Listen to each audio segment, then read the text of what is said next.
Hello प्यारे बच्चों, good morning. बिजनरी परिवार में आपका स्वागत है। बिजनरी परिवार आपके मिशन के लिए हमेशा तैयार है। उसी कड़ी में आज आपके केमिस्ट्री के 3 पार्ट है। उस पार्ट में पहला पार्ट है रसायन विज्ञान, दूसरा पार्ट है भौतिक विज्ञान और तीसरा पार्ट है जीव विज्ञान। आज हम शुरुआत करते हैं रसायन विज्ञान की। फर्स्ट चैप्टर की शुरुआत होती है जिसका नाम है रासायनिक अभिक्रियाएं एवं समीकरण। आपको पता होना चाहिए रसायन विज्ञान है क्या। रसायन विज्ञान के बारे में पहले शुरुआत हो जाती है थोड़ा, फिर उसके बाद रासायनिक अभिक्रिया और समीकरण की चर्चा होती रहती है। रसायन विज्ञान है क्या? रसायन विज्ञान जो विज्ञान है, विज्ञान की वह शाखा है जिसके अंतर्गत हम रासायनिक परिवर्तनों, अभिक्रियाओं आदि का अध्ययन करते हैं। लेकिन आपका जो सिलेबस है बहुत छोटा है, बहुत कम है, तो हम लोग सीधे से आपके सिलेबस में चलते हैं। इसमें सबसे पहले आता है रसायन किसे कहते हैं। केमिस्ट्री है क्या? केमिस्ट्री के बारे में हम लोग चर्चा करते हैं। रसायन ऐसा विज्ञान की ऐसी शाखा है जिसके अंतर्गत हम लोग रासायनिक परिवर्तनों का, उसके संगठन का, पदार्थों का अध्ययन करते हैं। अब हम लोग चलते हैं आपके अपने सिलेबस पर। हम लोगों की रासायनिक अभिक्रिया होगी। सबसे पहला पार्ट होता है रासायनिक अभिक्रिया। रासायनिक अभिक्रिया क्या है? इसमें कौन कौन से पार्ट भाग लेते हैं, क्या क्या उसमें मिलकर के रासायनिक अभिक्रिया कराता है। तो सबसे पहले हम लोग चर्चा करते हैं अभिकारक की। किसकी चर्चा किया जाएगा? अभिकारक की। अभिकारक किसे कहते हैं और अभिकारक से क्या बनता है? उत्पाद बनता है। अभिकारक से क्या बनेगा? उत्पाद बनेगा। अभिकारक क्या होता है? ऐसा पदार्थ जिस पर हमको क्या करानी होती है? क्रिया करानी होती है। जिस पदार्थ पर क्रिया करानी होती है उसको क्या बोलते हैं? अभिकारक। और अभिकारक को किसमें चेंज किया जाता है? उत्पाद में चेंज किया जाता है।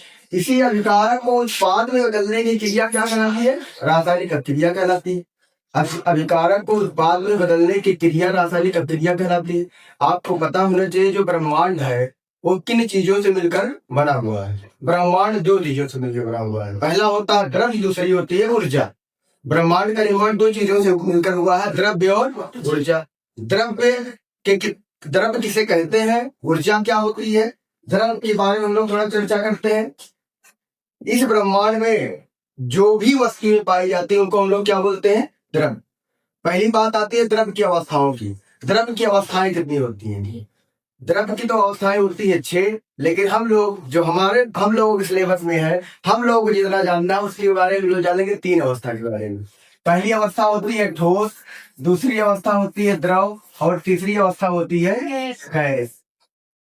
ठोस, द्रव और गैस। ठोस किसे कहते हैं? ठोस के बारे में हम लोग थोड़ा जानेंगे, द्रव के बारे में जानेंगे, गैस के बारे में जानेंगे। ये तीनों किसकी अवस्थाएं हैं? ये तीनों अवस्थाएं हैं द्रव्य की। द्रव्य की कितनी अवस्था है? 3 अवस्था है। पहली अवस्था होती है ठोस, दूसरी होती है द्रव, तीसरी होती है गैस। ठोस पदार्थ किसे कहते हैं? यानी पदार्थ जो होते हैं छोटे छोटे पार्टिकल से मिलकर बने हुए होते हैं।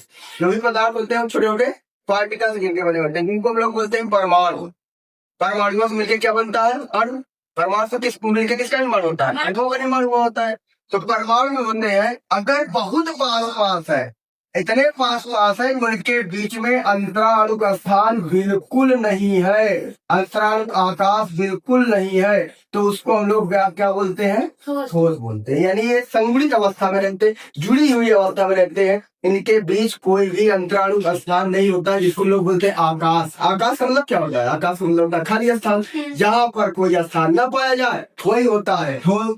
अब द्रव की बात आती है। द्रव में क्या होता है? ये जो ठोस के पार्टिकल में थोड़ा दूर दूर हो जाते हैं। ठोस के पार्टिकल क्या हो जाएंगे? थोड़ा दूर दूर हो जाएंगे। जब दूर दूर हो जाएंगे तो उनके बीच में अंतराणु का स्थान पाया जाएगा, और अंतराणु का स्थान जब पाया जाएगा तो पार्टिकल थोड़ा इधर उधर घूमने लगते है। उस अवस्था को क्या बोलते हैं हम लोग? द्रव बोलते हैं। तीसरी अवस्था होती है गैस की अवस्था होती है, जिसमें अंतराणु का स्थान यानी कि पार्टिकल के बीच में स्थान बहुत ज्यादा पाया जाता है। इस अवस्था को, तीसरी अवस्था को हम लोग बोलते हैं गैस। तो पदार्थ की कितनी अवस्थाएं हुई? 3 अवस्था हुई। पहली अवस्था होती है ठोस, दूसरी अवस्था होती है द्रव और तीसरी अवस्था होती है गैस। हम लोग तीनों अवस्थाओं के बारे में जानेंगे। अब पदार्थ से किन चीजों का निर्माण हुआ होता है, पदार्थ कैसे बनता है, हम लोग उसकी चर्चा करते हैं। पदार्थ में होता क्या है, एक पदार्थ से दूसरे पदार्थ का निर्माण कैसे होता है। तो एक पदार्थ से दूसरे पदार्थ का निर्माण उन पदार्थ के पार्टिकलों, अणुओं, परमाणुओं के बीच कोई अन्योन्य क्रिया होती है जिससे नए पदार्थ का निर्माण हो जाता है। नए पदार्थ के निर्माण होने की क्रिया दो प्रकार से होगी, या तो एक भौतिक परिवर्तन होगा या तो एक नए रासायनिक परिवर्तन होगा।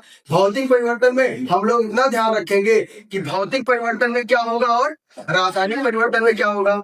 भौतिक परिवर्तन यानी फिजिकल चेंजिंग में क्या होता है और रासायनिक परिवर्तन यानी कि केमिकल चेंजिंग में क्या होता है। भौतिक परिवर्तन में इतना थोड़ा सा बात याद रखे कि भौतिक परिवर्तन में कभी भी कोई नया पदार्थ नहीं बनता है, पदार्थों की अवस्थाओं में चेंजिंग आती है, यहाँ पर कोई नया पदार्थ नहीं बनेगा। रासायनिक परिवर्तन में क्या हो जाएगा, नया पदार्थ बन जाता है। रासायनिक परिवर्तन उत्क्रमणीय नहीं होता है, जबकि भौतिक परिवर्तन क्या होता है, उत्क्रमणीय। बात आती है उत्क्रमणीय की। उत्क्रमणीय कहते किसे हैं, जब कोई परिवर्तन दोनों दिशाओं में चले तो उसको क्या बोलते हैं, उत्क्रमणीय। और जब कोई परिवर्तन एक ही दिशा पे चले तो उसको क्या बोलते हैं, अनितक्रमणीय। यानी हम लोग थोड़ी सी बात करते हैं बर्फ की। बर्फ क्या है, बर्फ यानी H2O को किसी क्षेत्र रख दिया जाए तो क्या हो जाएगा, बर्फ। बर्फ को अगर हम लोग देखें तो बर्फ को जब थोड़ा हीट किया जाता है तो क्या बन जाता है, बर्फ को हीट करने पर पानी बन जाता है, पानी का स्टेट चेंज हो जाता है, वो लिक्विड स्टेज में आ जाता है। यहाँ पर कैसा परिवर्तन हो रहा है हमको ये समझना है। यहाँ पर बर्फ किसमें बदल रहा है, कब बदल रहा है, जब बर्फ को हम लोग क्या कर रहे हैं, हीट कर रहे हैं, उष्मा दे रहे हैं, तब बर्फ पानी में बदल रहा है। लेकिन फिर क्या कर दिए हम, थोड़ा सा टेम्परेचर कम कर दिए, पानी किसमें बदल जाएगा, बर्फ में बदल जाएगा। यानी उसकी अवस्था चेंजिंग हो गई, अवस्था चेंजिंग हो गई। बर्फ का पानी में बदलना, पानी का बर्फ में बदलना, बर्फ का पानी में बदलना, पानी का बर्फ में बदलना, एक प्रक्रम लगातार चलता रहता है। इस प्रकार के प्रक्रम को हम लोग बोलते हैं भौतिक परिवर्तन। भौतिक परिवर्तन में कोई नया पदार्थ नहीं बनता है। भौतिक परिवर्तन जो होता है वो उत्क्रमणीय होता है, इसकी चर्चा हो गई। अब बात आती है रासायनिक परिवर्तन की। रासायनिक परिवर्तन किसे कहते है, रासायनिक परिवर्तन क्या होता है, रासायनिक परिवर्तन में नए पदार्थों का निर्माण होता है। रासायनिक परिवर्तन में क्या होता है, नए पदार्थ का निर्माण होता है। नया पदार्थ कैसे, जैसे हमने ले लिया दूध, दूध से क्या बना लिया है, दही बना लिया है। क्या कभी ये सोचा है कि दही से दूध बनाया जा सकता है, अगर आप सोच लो कि हम दही से दूध बना ले तब फिर ये संभव नहीं है। जब ये नहीं संभव है यानी कि दही का दूध में बदलना संभव नहीं है, दूध का दही में बदलना संभव है लेकिन दही का दूध बदलना संभव नहीं है। यानी एक पद में क्रिया पूरी हो गई है, एक पद में क्रिया पूरी हो गई, दूध का दही दूध दही में बदल गया लेकिन दही को दूध में बदला नहीं जाता। दूसरी बात आ गई है भोजन की, पाचन की। आप लोग भोजन करते हो, अब भोजन का पाचन हो जाता है तो क्या बचा हुआ भोजन फिर मिल सकता है, तो बचा हुआ भोजन दोबारा हमको मिल नहीं सकता है। ये भी एक रासायनिक परिवर्तन होता है। भौतिक परिवर्तन किसे कहते हैं, जिसमें पदार्थ की अवस्था तो बदलती है लेकिन नए पदार्थ का निर्माण नहीं होता। पदार्थ की अवस्था बदल जाएगी लेकिन नए पदार्थ का निर्माण नहीं होगा। लेकिन रासायनिक परिवर्तन में होता है क्या, पदार्थ जो होता है नए पदार्थों में बदल जाता है, वो पदार्थ पुनः हमको दोबारा प्राप्त नहीं होता है। बल्ब का जलना कैसा परिवर्तन है, भौतिक परिवर्तन है। बल्ब का जलना भौतिक परिवर्तन, बल्ब को जलाए जल गया फिर बुझा दो कुछ जाएगा, बल्ब का जलना भौतिक परिवर्तन हो गया।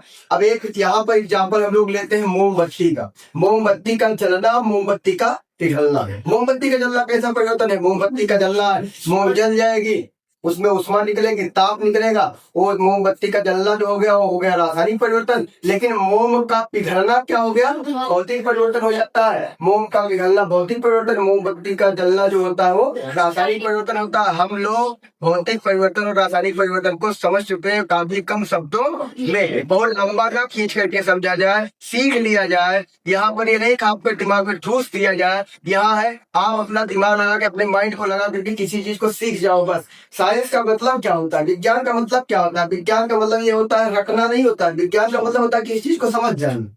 अगर आपके लिए क्षमता है कि किसी चीज को समझ जाओ तो आप विज्ञान को अच्छे से पढ़ सकते हो। अगर आप मन में बना के रखे हुए हो कि चलो हमको किसी चीज को रटना है, तो साइंस जो सब्जेक्ट होता है, विज्ञान जो सब्जेक्ट होता है, रटने का नहीं होता है, ये समझने का सब्जेक्ट होता है। और एनसीईआरटी आप क्या कहती है, एनसीईआरटी कहती है आप कितने कम शब्दों में किसी चीज को समझा दो, बहुत ज्यादा खींच के ना समझाओ, बहुत कम शब्दों में किसी चीज को समझा दो। वही क्या है एनसीईआरटी का पर्पज है। एनसीईआरटी यही चाहती है हमको कम शब्द हो, समय कम हो और समय कम रहे और कम शब्द रहे, उसमें किसी चीज को अच्छे से समझ लिया जाए। ये बात आ गई है परिवर्तन की। हम लोग चलते हैं आगे की बात क्या शुरू करते हैं। हम लोग शुरू करते हैं रासायनिक अभिक्रिया। रासायनिक अभिक्रिया है क्या, रासायनिक अभिक्रिया में होता क्या है। रासायनिक अभिक्रिया को जानने के बाद हम लोग जानेंगे तत्व के बारे में, तत्व के बारे में जानेंगे, उनके प्रतीकों के बारे में जानेंगे। तत्व होते क्या है, प्रतीक क्या होते हैं। जैसे आप लोग शुरुआत किए होंगे तो आपके पास कितने तत्व है, 118 तत्व है। 118 तत्वों को कितने भागों में बांटा गया है, 118 तत्वों को 3 भागों में बांटा गया है। पहला भाग होता है धात, दूसरा भाग होता है आधार, और तीसरा होता है उपधार। धात, आधार और उपधार, इन तीनों से मिल करके पदार्थों का निर्माण हुआ होता है। धात, आधार और उपधात। धात में किसे कहते हैं, आधार किसे कहते हैं, उपधात किसे कहते हैं। धात वे पदार्थ होते हैं जिनमें इलेक्ट्रॉन त्यागने की क्षमता होती है। जो इलेक्ट्रॉन को त्याग करके धनायन बनाते हैं उसको धातु कहते हैं। अधातु किसे कहते हैं, जिनमें इलेक्ट्रॉन को ग्रहण करने की क्षमता होती है, इलेक्ट्रॉन को गेन करने की क्षमता होती है, उनको हम लोग अधातु कहते हैं। वो बात आती है उपधातु की, जिनमें धातु और अधातु दोनों के गुण पाए जाते हैं, उनको हम लोग क्या बोलते हैं, उपधातु बोलते हैं। हाथ और धातु उपधातु के बारे में समझ गए, आप तत्व के बारे में समझ गए। अब आपका बनने चल रहा है सूत्र। सूत्र किसे कहते हैं, रासायनिक सूत्र क्या होता है। रासायनिक सूत्र किसे कहते हैं, जब हम लोग तत्वों को मिलाते हैं, जोड़ते हैं, तत्व का जोड़ क्या कहलाता है, सूत्र कहलाता है। रासायनिक तत्वों का जोड़ ही रासायनिक सूत्र कहलाता है। अब किसी जैसे कहिए अगर पानी का सूत्र क्या होगा, पानी का सूत्र क्या होगा, इसमें कौन कौन सा तत्व भाग लिया हुआ है। पानी का सूत्र होता है H2O।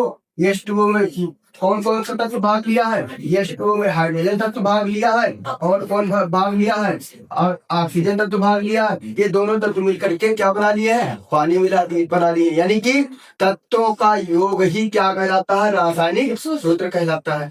अब ये बात आती है कि तत्व कैसे संयोग करते हैं, ठीक है, तत्व कैसे मिलते हैं। इसको जानने के लिए हम लोग आबंध पढ़ेंगे, लेकिन अभी ये आबंध पढ़ने का समय नहीं है। आपके इस टॉपिक में आबंध अभी नहीं है। इस टॉपिक में केवल रासायनिक अभिक्रिया को समझना है और उनमें परिवर्तन कैसे होता है, रासायनिक अभिक्रियाएं संपन्न कैसे होती हैं, किसी रासायनिक अभिक्रिया को संतुलित कैसे किया जाता है, रासायनिक अभिक्रिया जो असंतुलित समीकरण रहता है उसको हम लोग कैसे संतुलित करते हैं, असंतुलित समीकरण को कंगाली समीकरण कहा जाता है। इन सब चीजों पे हम लोग चर्चा करेंगे। अभी ये तत्व कैसे बनता है इसकी चर्चा नहीं किया जाएगा। अब रासायनिक अभिक्रिया क्या होती है, रासायनिक अभिक्रिया कहते किसे हैं, हम लोग इस पे चर्चा करना शुरू करते हैं। रासायनिक समीकरण, रासायनिक अभिक्रिया। पहले रासायनिक समीकरण को जानते हैं।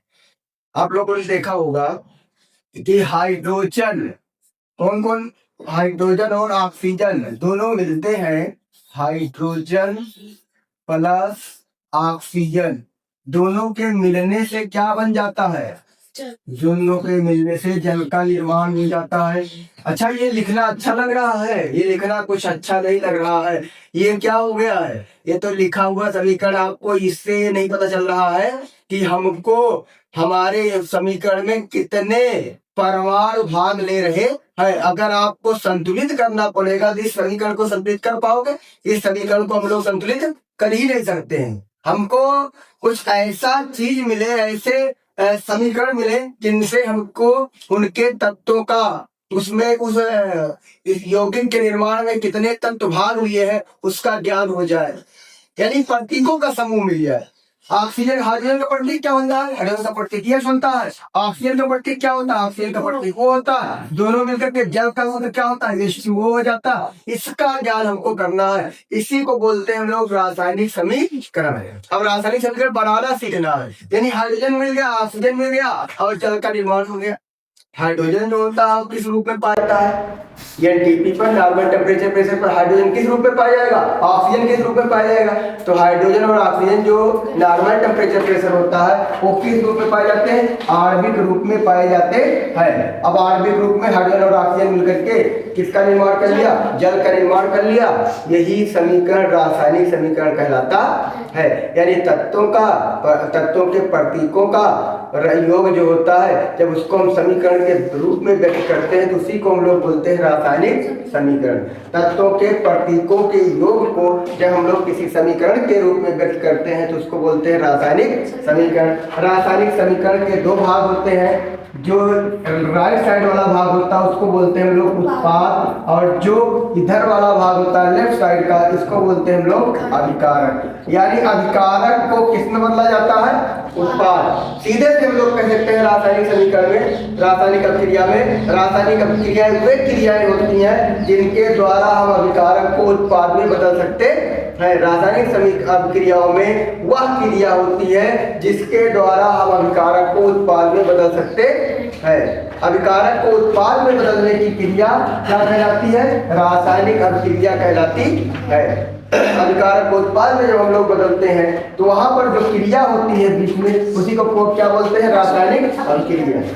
अभिकारक को क्या किया जाता है? लेफ्ट साइड में रखा जाता है, उसके ऊपर क्रिया करानी होती है। उत्पाद को कहाँ रखते हैं? राइट साइड में रखते हैं। उस पर क्रिया के पश्चात हमको पदार्थों को, किस क्रिया के पश्चात हमको पदार्थ प्राप्त होते हैं, वो होता है उत्पाद। अब आता है रासायनिक समीकरण के प्रकार। रासायनिक समीकरण कहते किसे हैं तो मालूम हो गया। रासायनिक समीकरण के प्रकार क्या क्या होते हैं? रासायनिक समीकरण के प्रकार में हम लोग चर्चा करते हैं। तो पहला प्रकार रासायनिक समीकरण का क्या होता है? रासायनिक समीकरण का पहला प्रकार होता है शब्द समीकरण। रासायनिक समीकरण का पहला प्रकार क्या होता है? शब्द समीकरण। हम लोग शब्द समीकरण पर चलते हैं। शब्द समीकरण किसे कहते हैं? जब किसी समीकरण को शब्दों के द्वारा व्यक्त कर दिया जाए वही समीकरण क्या कहलाता है? शब्द समीकरण। किसी समीकरण को शब्द के द्वारा व्यक्त करे वही समीकरण क्या कहलाएगा? शब्द समीकरण कहलाएगा। जैसे बुझे, बिना बुझे हुए चूल्हे पर जल की क्रिया करा दो तो बुझा हुआ चूना मिल जाए। बिना बुझे हुए चूल्हे पर जल की क्रिया करा दो तो बुझा हुआ चूना मिल जाए। बिना बुझे चूल्हे को हम लोग बोलते हैं कैल्शियम ऑक्साइड। तो हम लोगों का शब्द समीकरण देखिए, कैल्शियम ऑक्साइड प्लस जल। जब इस पे कैल्शियम ऑक्साइड को जल से मिला देंगे तो एक उत्पाद बनेगा जिसको बोलते हैं कैल्शियम हाइड्रोक्साइड। Calcium hydroxide. यानी कि इस प्रकार के समीकरण को हम लोग शब्द समीकरण बोलेंगे। यानी किसी पदार्थ को जब हम लोग शब्दों के रूप में व्यक्त कर दें तो वही समीकरण हमारा शब्द समीकरण कहलाता है। किसी पदार्थ को शब्दों के रूप में ही व्यक्त करना शब्द समीकरण कहलाता है। दूसरा समीकरण आता है प्रतीक समीकरण। दूसरा समीकरण क्या होता है? प्रतीक समीकरण। अगर इन्हीं पदार्थों को इनके प्रतीकों के रूप में व्यक्त कर दिया जाए तो यही समीकरण होता है प्रतीक समीकरण। इन पदार्थों को इनके प्रतीक क्या? मुझे कैल्शियम ऑक्साइड का प्रतीक क्या होता है? CaO। और जल का प्रतीक क्या होता है? H2O। बन क्या जाता है? CaOH का होल ट्वाइस। ये आपका हो जाता है प्रतीक समीकरण। पहला आपका शब्द समीकरण, यानी पदार्थों को जब शब्द के रूप में व्यक्त किया जाए तो यही समीकरण होता है शब्द समीकरण।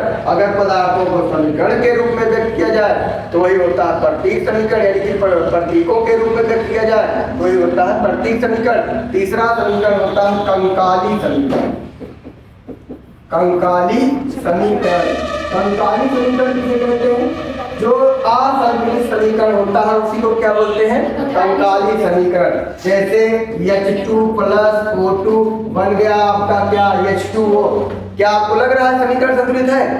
समीकरण संतुलित नहीं है। क्यों नहीं समीकरण संतुलित है?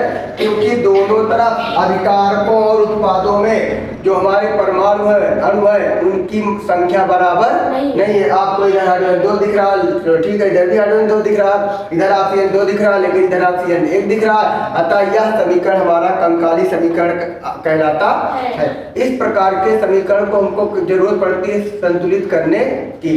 समीकरण को संतुलित करने से पहले हम लोग अभिक्रियाओं के प्रकार जानेंगे। समीकरण तो बाद में संतुलित करेंगे, लेकिन पहले अभिक्रिया के प्रकार जानेंगे कि कोई अभिकारक किस तरह मिल करके उत्पाद का निर्माण करता है, कैसे वो अभिकारक उत्पाद में बदलता है। अभिकारक उत्पाद में जो बदलेगा वो किस प्रकार से बदलेगा, वहां पर कैसी अभिक्रिया होगी, उसी के प्रकार को हम लोग जानना शुरू करते हैं। पहला प्रकार क्या होता है? पहला प्रकार होता है रासायनिक अभिक्रिया का। रासायनिक अभिक्रिया के बनने का पहला प्रकार क्या होता है? संयोजन अभिक्रिया। रासायनिक अभिक्रिया का पहला प्रकार क्या होता है? संयोजन अभिक्रिया होता है। संयोजन अभिक्रिया नाम ही बता रहा है, संयोग होना। संयोग होना किसका संयोग होना?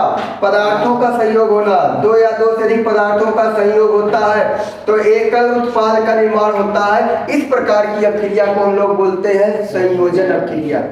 संयोजन अभिक्रिया में हमको इतना माइंड में रखना है, सीखना है कि पदार्थ क्या हो, दो या दो से अधिक हो, लेकिन उत्पाद क्या बन जाए? एकल उत्पाद बन जाए। जैसे आप लोग देखिए H2 प्लस O2 बन जाता है क्या? 2H2O। ये हमारा समीकरण जो है ये कैसा समीकरण है? ये हमारी अभिक्रिया कैसी अभिक्रिया है? ये हमारी अभिक्रिया संयोजन अभिक्रिया है। संयोजन अभिक्रिया का एक नाम और होता है योगात्मक अभिक्रिया। कैसी अभिक्रिया? योगात्मक अभिक्रिया। यानी कि दो पदार्थों के जब आत्माओं का योग होता है तो वही क्या होती है? योगात्मक अभिक्रिया हो जाती है। दो या दो से अधिक पदार्थ मिल करके एकल उत्पाद का निर्माण कर लेते हैं तो वो अभिक्रिया क्या कहलाती है? योगात्मक संयोजन अभिक्रिया कहलाती है। Mg प्लस O2 क्या बन जाएगा? 2MgO। यहाँ पर इसको भी लगा के संतुलित कर लेंगे।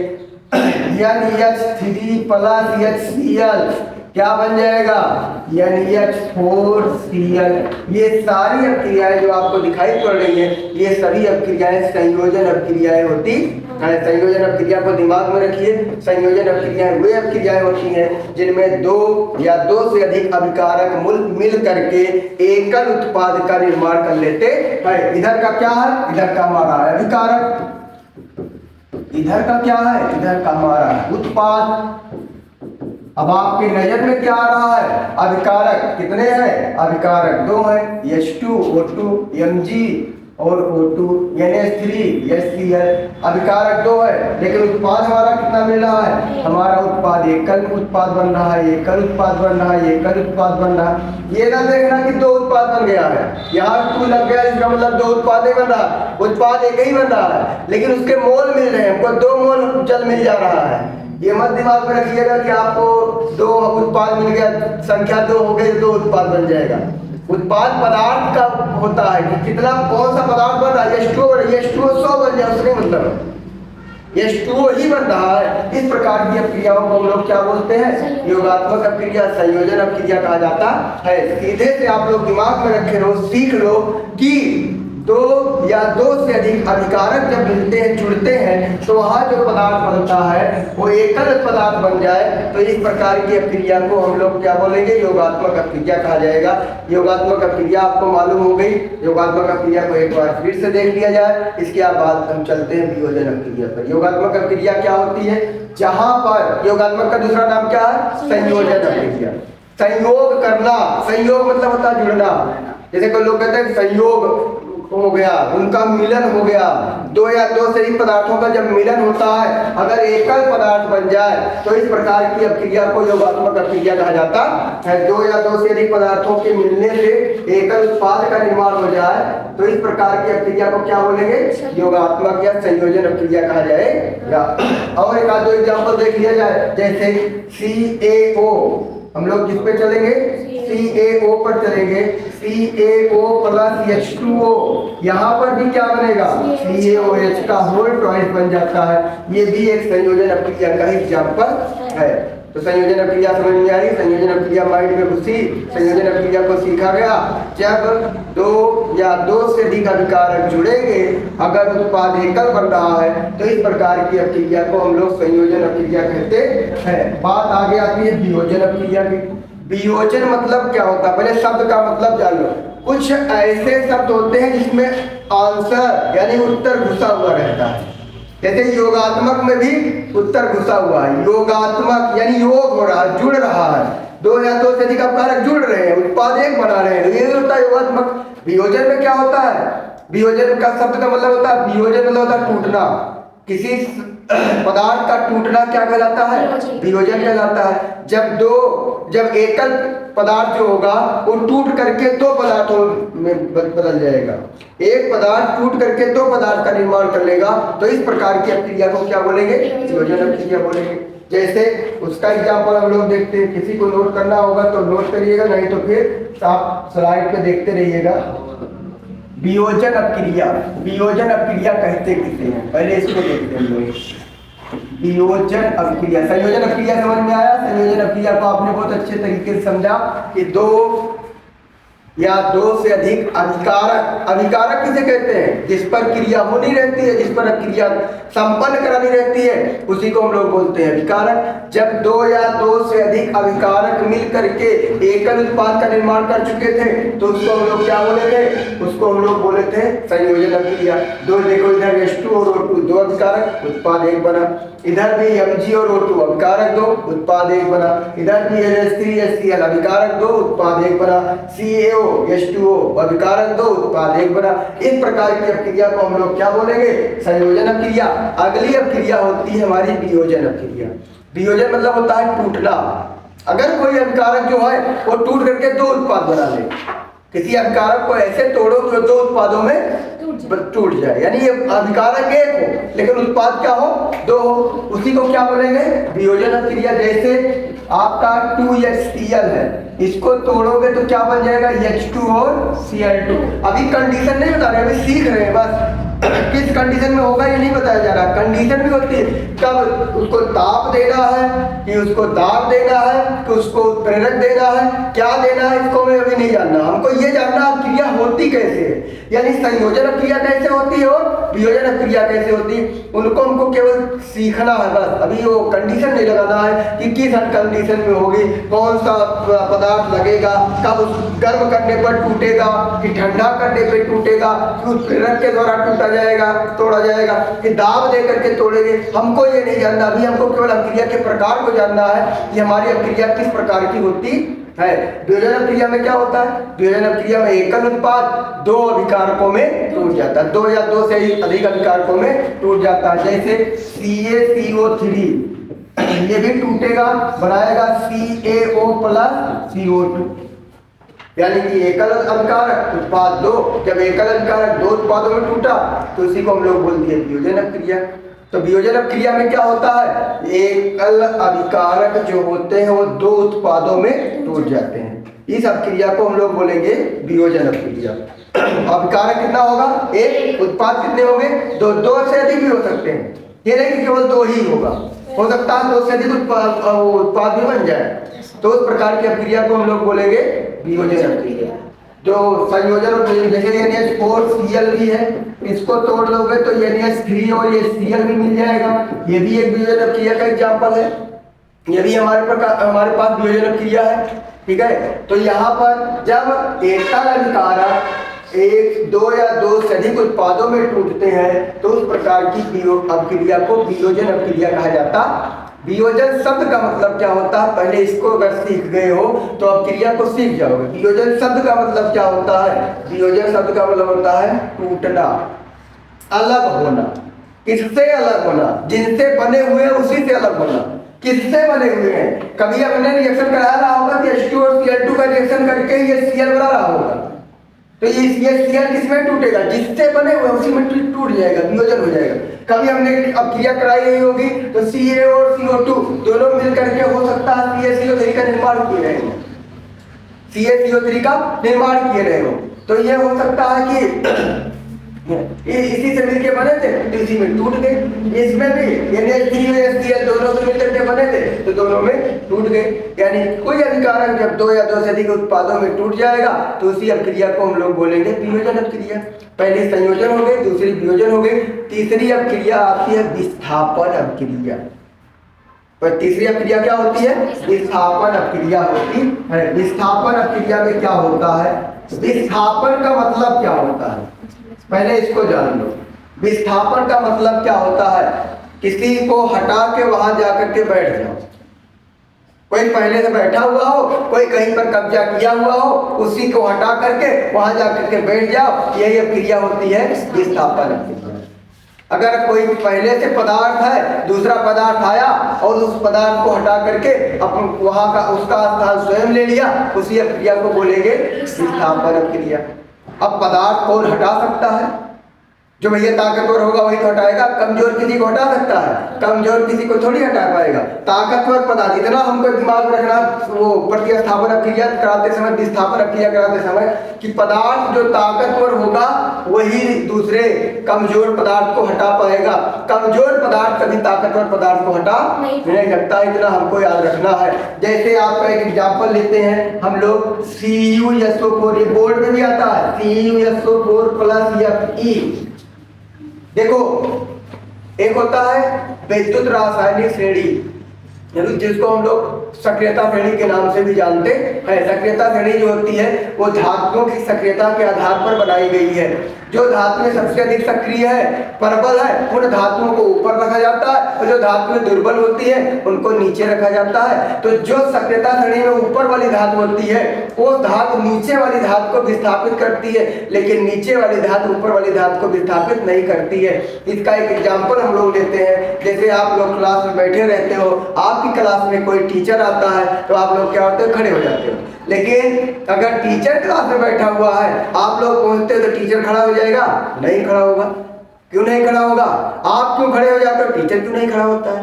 तो आप क्या करते हो, टीचर को सम्मान देते हो, आप टीचर के सम्मान में खड़े हो जाते हो, क्योंकि आप टीचर से छोटे हो, छोटा समझते हो, इसलिए खड़े हो जाते हो। अब टीचर जो है, आप क्लास में टीचर बैठा हुआ है और आप क्या पहुंचे हुए क्लास से इंटर हो गए, एंट्री करोगे, जैसे टीचर चेयर पर से खड़ा हो जाएगा, बेटा आ रहा हमारा बच्चा आ रहा, चलो हम खड़े हो जाए। होगा ऐसा? नहीं होता है, क्योंकि आप उससे पद में हो, क्या है, बड़ा है। जो बड़ा रहेगा वो छोटे के सामने नहीं खड़ा होगा, लेकिन छोटा वाला बड़े के सामने सम्मान में खड़ा हो जाता। या तो देखो, सम्मान दो तरीके से होता है, या तो मन से होता है या तो डरवश होता है। यहाँ कोई एटम जो होता है, कोई परमाणु जो होता है, वो मन से सम्मान नहीं करता है, उसको डर होता है, भैया बहुत ज्यादा क्रियाशील है। यहाँ पर उसके पास डर, दिमाग में डर बसा होता है, बहुत अधिक क्रियाशील है, अगर हम स्वयं नहीं हटेंगे तो हमको हटाएगा। और वास्तविकता यही होती है, वो जाके हटाता है, स्वयं हटना नहीं चाहेगा, लेकिन वो जाकर के हटाता है। जो ज्यादा क्रियाशील होगा वो जाकर के हटाएगा, जो ताकतवर होगा वही वो हटा देता है, जो कमजोर हो जाता है वो हट जाता है। हिंदी में भी आप लोगों ने पढ़ा हुआ था कि वीरो भोगता वसुंधरा, यानी जो वीर होता है वही इस वसुंधरा यानी धरती का भोग करता है। अगर कमजोर है तो कमजोर जल्दी मिट जाएगा, और जो ताकतवर होगा ताकतवर हो रहेगा, और इस सृष्टि पे, इस उसमें ब्रह्मांड में, इस पृथ्वी पर जिंदा रहेगा।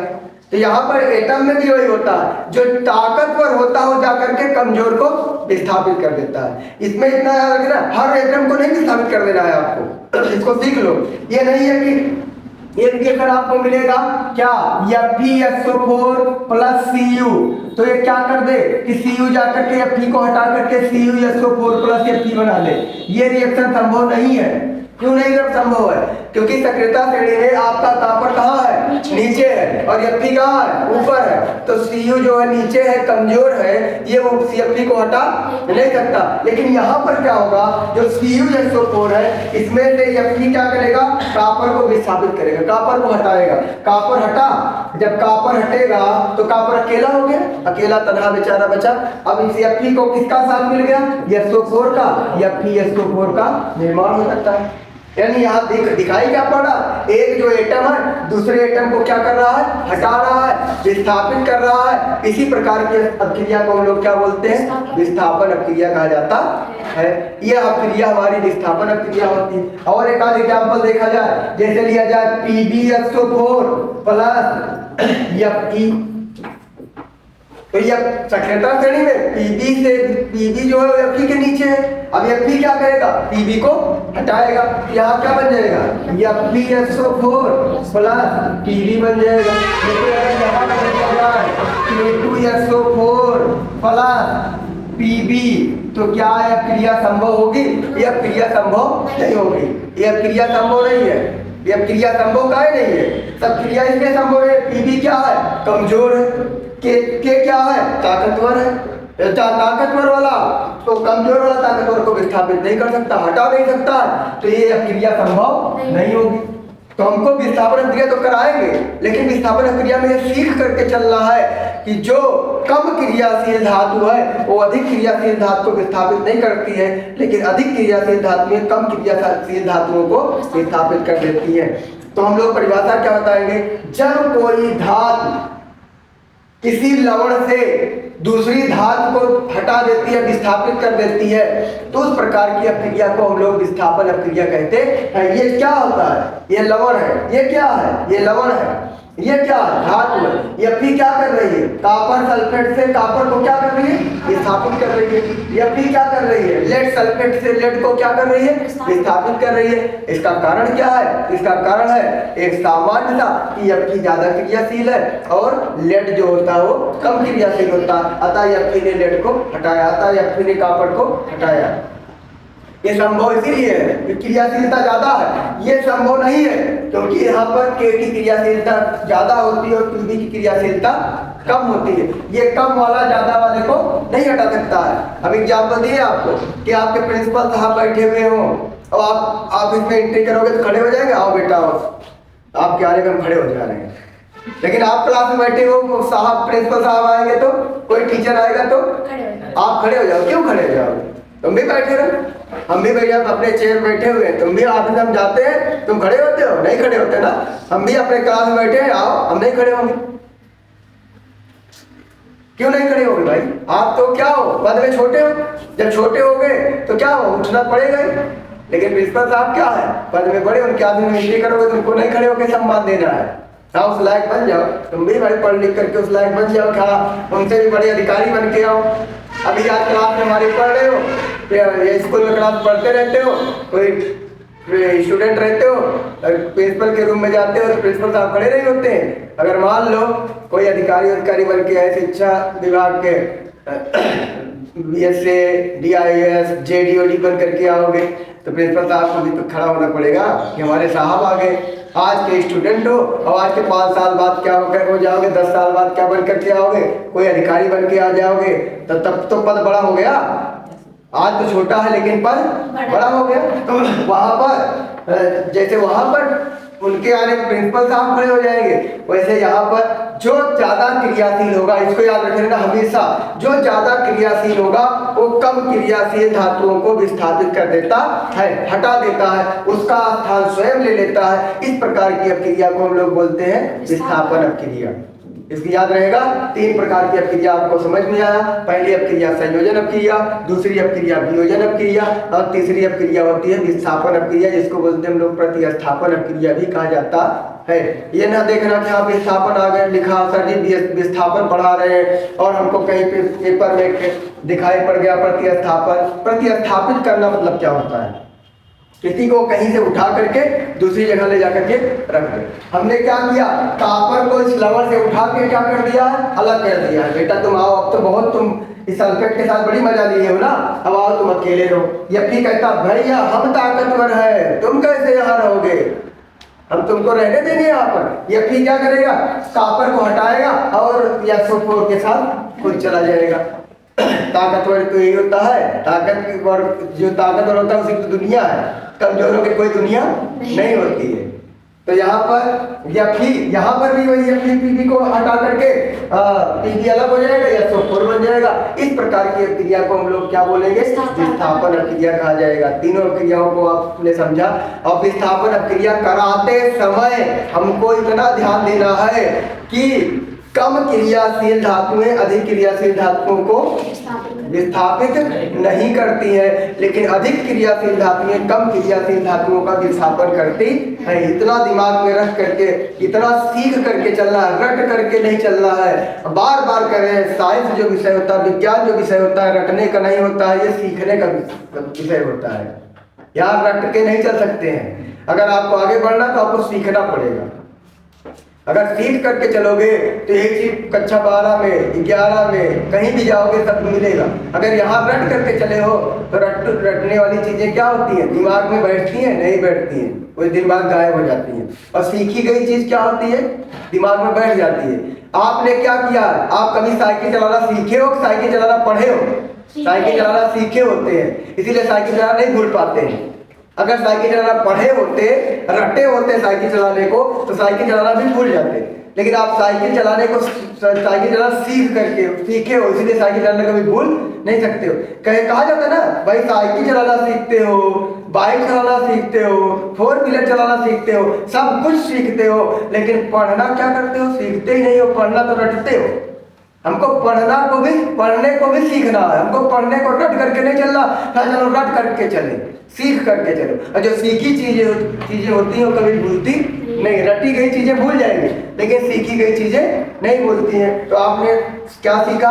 अपक्रिया के प्रकार, तीनों अपक्रिया के प्रकार को सीख चुके हैं आप लोग। पहली अपक्रिया क्या? संयोजन अपक्रिया। 2 या 2 से अधिक पदार्थ मिलकर के जब एकल उत्पाद का निर्माण कर लेते हैं तो अपक्रिया संयोजन अपक्रिया होती है।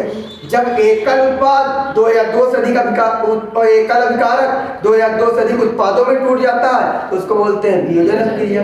फिर बात आती है विस्थापन अपक्रिया की। जब कोई पदार्थ किसी लवण से दूसरे पदार्थ को विस्थापित कर देता है तो उसको हम लोग बोलते हैं विस्थापन अपक्रिया। ये क्या है? ये एक प्रकार का लवण है। ये भी क्या है? एक प्रकार का लवण है। लवण आप लोगों ने पढ़ा रहा होगा। लवण कैसे बनता है? जिसे एक आपका होता है अम्ल और दूसरा होता है क्षार।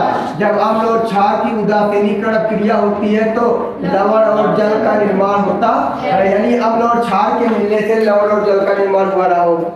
ये जो लवण बना रहा, लवण के दो भाग होते हैं। यानी कि कुछ भाग हमको अम्ल से मिला रहा होगा, कुछ भाग हमको क्षार से मिला। मेरे लवण को भी जान लिया, बात चर्चा आ गई लवण की, तो इसको स्किप तो कर नहीं सकते कि लवण को हम समझे नहीं और जान गए लवण का प्रयोग करिए। लवण को जानते नहीं है। लवण किसे कहते हैं? जब हम लोग अम्ल और क्षार की अपक्रिया करा रहे होंगे तो क्या बना रहा होगा? लवण और जल। मान लीजिए कोई अम्ल ले लेते हैं हम लोग। कौन सा अम्ल ले लें? मान लीजिए आप को मिल गया H2SO4, एक अम्ल मिल गया। कोई क्षार मिल गया है, उस क्षार का क्या नाम है? उस क्षार का नाम है PbOH का होल ट्वाइस। ये आपका क्षारक हो गया। जब ये दोनों क्रिया करेंगे तो यहाँ पर बनेगा PbSO4 + 2H2O। ये आपका बन गया लवण। लवण का ये भाग जो होता है क्षार से मिलता है और ये भाग जो होता है ये अम्ल से मिलता है। इस भाग को हम लोग बोलते हैं क्षारीय मूलक और इस भाग को बोलते हैं अम्लीय मूलक। जो क्षार से मिलेगा वो क्षारीय मूलक और जो अम्ल से मिलेगा वो अम्लीय मूलक कहलाता है। तो यहाँ पर आपका ये लवण है। लवण में ये कैसा मूलक है? क्षारीय मूलक है। और इस क्षारीय मूलक को एक एटम आकर के हटा रहा है जो ज्यादा क्रियाशील है। इसी प्रकार की अपक्रिया को हम लोग बोलते हैं विस्थापन अपक्रिया। विस्थापन अपक्रिया समझ में आई? आगे चर्चा होती है अब द्विविस्थापन की। यहाँ पर से एक ताकतवर आया, दूसरे कमजोर को हटा दिया। एक ताकतवर आया, कमजोर को हटा दिया। बस कैसे हटा दिया? मेरे अंगने में तुम्हारा क्या काम है? इसको हटाया। भैया चलो यहाँ तुम्हारा कोई काम नहीं है, तुम कमजोर हो, भगो यहाँ काहे खड़े हुए हो? यहाँ तो मेरा स्थान है। तुम यहाँ किसको? तो Fe कहा था, चला गया SO4 के पास चला गया और बना लिया FeSO4 और Cu को हटाया। ये अपक्रिया हो गई आपकी क्या? विस्थापन अपक्रिया। अब आती है द्विविस्थापन अपक्रिया।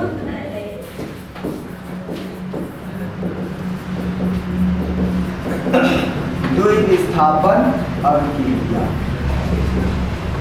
द्विविस्थापन में अपक्रिया में क्या होता है? विस्थापन एक ने हटाया, दूसरे का स्थान ले लिया। द्विविस्थापन यहाँ पर दोनों का स्थान चेंज होगा। जैसे NaNO3 आपका एक यौगिक है, दूसरा क्या है? AgCl है। अब यहाँ पर क्या होगा? यहाँ पर द्विविस्थापन होगा। द्विविस्थापन कैसे होगा? Ag किसको हटाएगा? Na को। और जहाँ Na किसको हटाएगा? Ag को। तो जहाँ Na का स्थान था वहाँ Ag पहुँच गया और जहाँ Ag का स्थान था वहाँ पर Na पहुँच गया। ऐसा होता काहे है? ये इसका स्थान या इसका स्थान चेंजिंग काहे कर लेता है? ये चेंज काहे हो जाता है? तो इसको समझने के लिए हम लोग थोड़ा NaNO3 को तोड़ेंगे। NaNO3 को तोड़ेंगे कैसे? NaNO3 को तोड़ते हैं ये होता है धातु। ये क्या करता है? ये इलेक्ट्रॉन दे करके क्या बना लेता है? प्लस धनायन बन जाता है। और NO3 पर क्या आ जाता है? माइनस चार्ज आ जाता है। अच्छा ये AgCl में क्या होगा? AgCl को तोड़ोगे तो क्या होगा? Ag पर प्लस और Cl पर माइनस हो जाएगा। आपको एक चीज मालूम होना चाहिए, आवेश जो होते हैं वो 2 प्रकार के होते हैं। पहला क्या होता है? धन आवेश। दूसरा क्या होता है? ऋण आवेश। आवेश अगर समान प्रकार के होते हैं तो एक दूसरे को प्रतिकर्षित करते हैं।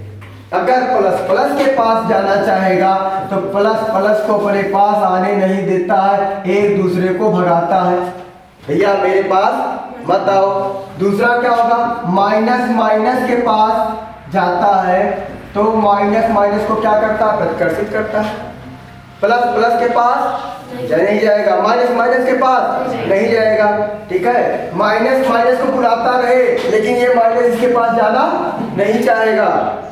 बुलाती है मगर आने का नहीं, कि आपको कितना भी बुला ले लेकिन माइनस माइनस के पास नहीं जाना, प्लस प्लस के पास नहीं जाना। यानी समान आवेश एक दूसरे को प्रतिकर्षित करते हैं। अब यहाँ पर बात आती है प्लस और माइनस की।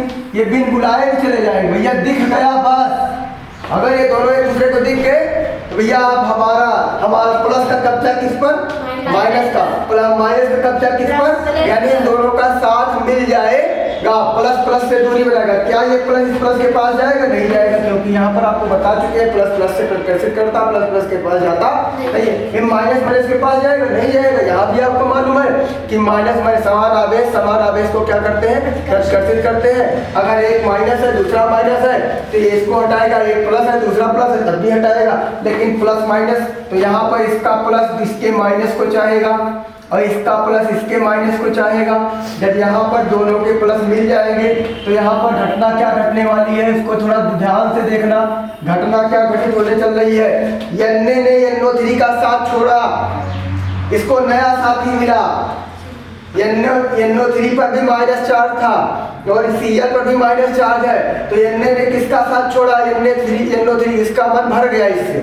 अब ये किसके पास जाना चाहेगा, Cl के पास जाना चाहेगा, बनाएगा NaCl। और वही हाल Ag का भी होगा। Ag यहाँ पर अदला बदली हो जाएगी। Ag जो होगा किसके साथ जाएगा, NO3 के साथ जाएगा। ठीक, तो यहाँ पर बनेगा AgNO3 का निर्माण हो जाता है। यह अभिक्रिया जो होती है ये द्विविस्थापन अभिक्रिया कहलाती है। ये अभिक्रिया जो होती है द्विविस्थापन अभिक्रिया कहलाएगी, क्योंकि यहाँ पर एक जो अभिकारक होगा उसका कोई धन आवेश या ऋण आवेश दूसरे अभिकारक के धन आवेश या ऋण आवेश का स्थान ले लेता है। उसी अभिक्रिया को क्या बोलेंगे, द्विविस्थापन अभिक्रिया कहा जाएगा। दो लोग बैठे हुए हैं, एक लोग उनका स्थान ले लो और वो इनका स्थान ले ले, यानी कि अपने स्थान की अदला बदली कर लिया जाए। यहाँ पर क्या होगा, द्विविस्थापन अभिक्रिया हो जाएगी। द्विविस्थापन अभिक्रिया समझ में आया। द्विविस्थापन अभिक्रिया में भी क्या होता है, दो परमाणु दो अभिकारक रहते हैं, दोनों अभिकारकों में जो परमाणु होते हैं उनका स्थान बदल जाता है। पहले Ag के साथ था Cl, लेकिन यहाँ पर Cl किसके साथ चला गया, Na के साथ। पहले Na के साथ था NO3, यहाँ पर NO3 किसके साथ चला गया, Ag के साथ चला गया। इस प्रकार की अभिक्रिया को द्विविस्थापन अभिक्रिया कहा जाता है। चौथी अभिक्रिया आपके समझ में आई। अब बात की आती है पांचवी अभिक्रिया, जिसको हम लोग बोलते हैं ऑक्सीकरण अभिक्रिया कहा जाता है। ऑक्सीकरण अपचयन अभिक्रिया कहा जाता है। इनका मिला हुआ रूप हम लोग कहते हैं रेडॉक्स अभिक्रिया। ऑक्सीकरण और अपचयन अभिक्रिया का मिला हुआ रूप क्या होता है, रेडॉक्स अभिक्रिया होता है। एक होता है अपघटन अभिक्रिया में, लेकिन पहले हम लोग क्या जाने, अपघटन अभिक्रिया में हमको सीखना है तापीय अपघटन, ठीक है, उसके बाद विद्युत अपघटन, चल अपघटन। तो पहले हम लोग रेडॉक्स अभिक्रिया को जान ले, तब उसके बाद हम लोग जानेंगे अपघटन अभिक्रिया को। पहले रेडॉक्स अभिक्रिया को सीख लिया जाए। ये द्विविस्थापन अभिक्रिया आपको समझ में आ गई। आगे चर्चा होती है रेडॉक्स अभिक्रिया की। रेडॉक्स अभिक्रिया कहते किसे हैं, आपके सिलेबस का बहुत ही इंपॉर्टेंट, बहुत महत्वपूर्ण अभिक्रिया है रेडॉक्स अभिक्रिया। आगे आप अगर यहाँ सीखे रहोगे तो आप जब 12th में पहुंचोगे, 11th में पहुंचोगे, तो 11th में भी सेकेंड इकाई में पहला रिएक्शन ही है रेडॉक्स अभिक्रिया, ऑक्सीकरण अपचयन रिएक्शन, सेकेंड इकाई में। यहाँ तो आपके पास एक टॉपिक है, वहाँ पर एक लेसन बन चुका है। यहाँ एक छोटा सा टॉपिक पढ़ना है आपको रेडॉक्स अभिक्रिया में। वहाँ क्या पढ़ना है, एक लेसन को ही देखना है आपको। तो रेडॉक्स अभिक्रिया दो शब्दों से मिलकर बना हुआ है, रेड धन ऑक्स, रेड रेड्यूशन ऑक्स ऑक्सीडेशन। तो शब्द ही बता रहे ना कि शब्द से ही पूछ लिया करो, बेटा तुम्हारा क्या नाम है, उसी से पूछो, वो बताना चाहेगा कि हम क्या है। अगर दिमाग लगाओगे तो शब्द ही बताता है हम हैं क्या। अगर सीख लोगे तो नहीं रट के बैठे हुए तो भैया विस्थापने नहीं जाने, द्विविस्थापने नहीं जाने, वियोजने नहीं जाने, संयोजने नहीं जाने। तो वो सब में, सब की परिभाषा में देखो वो उसका नाम आ रहा है। संयोजन संयोग करना, जुड़ना, वियोजन टूटना, विस्थापन हटना, द्विविस्थापन दोनों का हटना।